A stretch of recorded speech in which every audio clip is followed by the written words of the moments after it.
China's economic growth was like nothing the world has ever experienced before. But now it's seeing a significant slowdown. There's the property crisis and all of the fallout from there.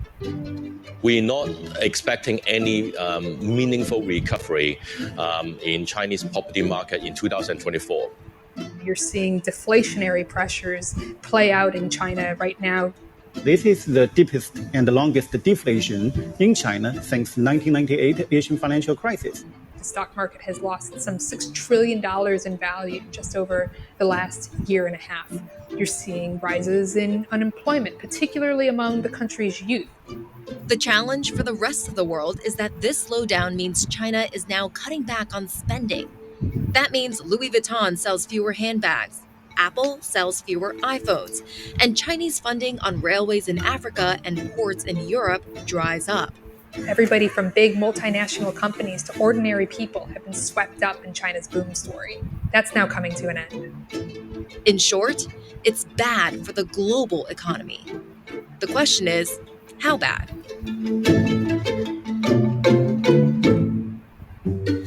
Before we can understand the impact of all of this, we need to get to grips with how bad things are in China.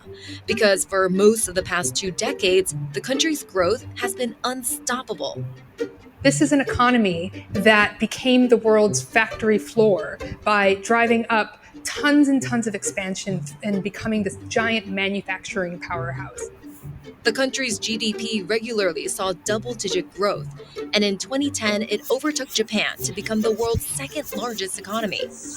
People who were farmers moved to the cities and became factory workers. It brought tremendous amounts of wealth to all of these people, really just driving them up out of poverty and into this burgeoning, massive middle class.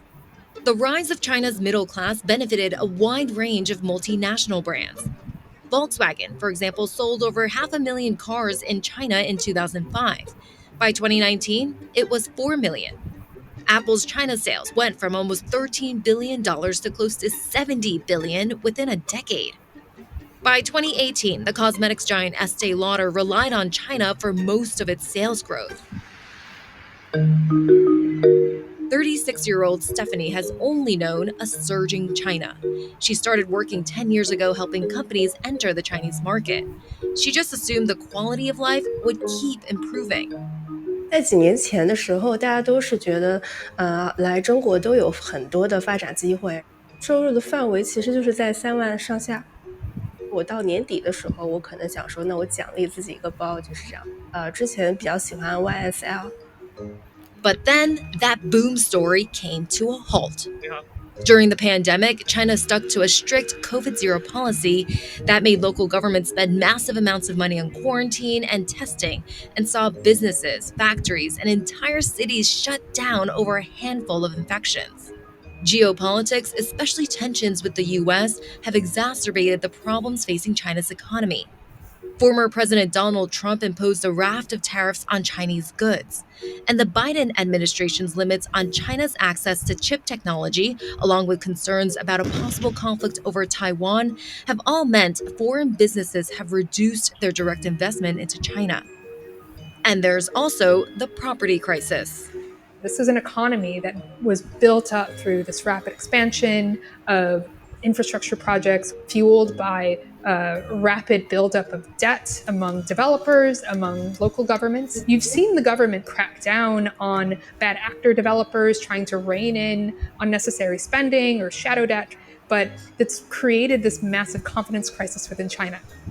We've also seen that translate into weakness within the stock market. People flee the equities market under this fear that the economy is just slowing down too much.